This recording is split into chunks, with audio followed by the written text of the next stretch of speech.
अभिधा इतना सीधा है कि अगर अभिधा शब्द में आपने न लगा दिया अंत में तो हो जाएगा अभिधान। तो बताओ कौन बताएगा इसका मतलब क्या है? वो धान जो अभी भी हुआ है, वो नहीं।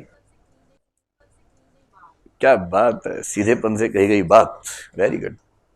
क्या? हाँ, अभिधान का मतलब है नाम। आपका नाम क्या है? अब किसी को डराना बोलना, तुम्हारा अभिधान क्या है? समझ जगह हिंदी साहित्य पढ़ के आए हो आप लोग अभी आज जाके पूछे रूममेट से, बता तेरा विधान बता। मैंने ये तो पता नहीं है, हीरो बन रहा है, आईएएस बनेगा, विधान पता नहीं अपना। तो आज से खेल शुरू कर दो। अभिधान का मतलब होता है नाम। अब एक सवाल ये किसी ने पूछा कई साल पहले, हिंदी कविता के इतिहास के प्रथम युग के लिए उचित अभिधान क्या हो सकता है? विचार करें। और कई लोग छोड़ के आ गए, उनको आदिकाल के नामकरण के नोट्स याद थे पूरे के पूरे, पर हिंदी साहित्य के प्रथम काल के अभिधान का प्रश्न नहीं तैयार था। क्या मामला फंसा? बस ये नहीं पता था कि अभिधान ही नाम होता है। इसलिए अच्छा शब्दकोश अगर आपके पास है तो एक दो प्रश्न आपके ऐसे ही कवर हो जाएंगे, क्योंकि आप समझ पाएंगे कि क्या पूछा जा रहा है।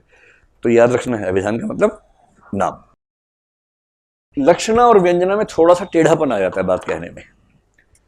लक्षणा का मतलब मोटे तौर पर सरल भाषा में कहना हो तो मुहावरे, मुहावरे या असंभव प्रतीत होने वाली बातें। प्रतीत असंभव होगा लेकिन मीनिंगफुल बातें होती हैं, यानी ऐसी बात जो सीधे अर्थ में तो संभव ही नहीं है पर सेंस समझ में आ जाती है।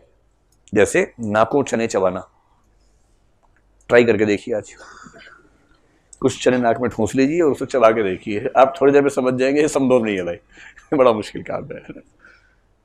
लेकिन भाषा में चल रहा है कि आईएएस बनना ऐसा ही है मानो नाकों चने चबाना। समझ में आ रही है बात? तो जितने मुहावरे हैं, दांत खट्टे करना है ना, याद रखना, नींबू काट के एकदम रगड़ देना दांत के ऊपर। तो कौन किसके दांत खट्टे करता है, लेकिन भाषा में चल रहा है, सेंस समझ में आती है। व्यंजना सबसे शानदार चीज है जहां कोई असंभव वाली बात नहीं है। सरलतम भाषा में कहूं, कहा कुछ जाए अर्थ कुछ और निकले, कहीं कुछ और अर्थ कुछ और निकले।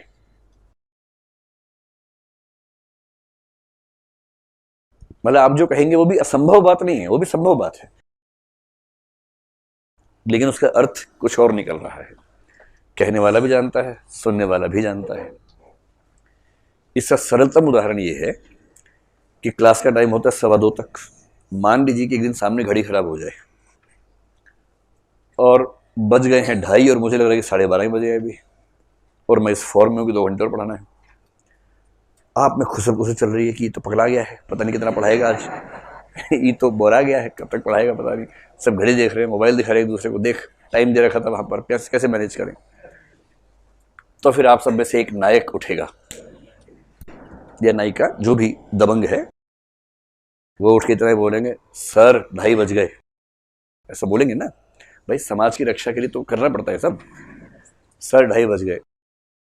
अब आप ईमानदार से बताइए कि 2:30 बज गए कोई असंभव बात है? सिंपल सी बात है, सिंपल सी बात है, 2:30 बज गए। लेकिन कहने वाले को भी पता है कि वो क्या कहना चाह रहा है, सुनने वाले सब लोग भी समझ रहे हैं कि इसका मतलब क्या है, और मैं भी समझ गया वो कहना चाह रहा है कि सर बहुत हो गया, बच्चों की जान लोगे क्या, छोड़ दीजिए अब। पर कहा क्या? 2:30 बज गए। कहा कुछ है और जो कहा वो संभव है बात, पर भाव कुछ और है।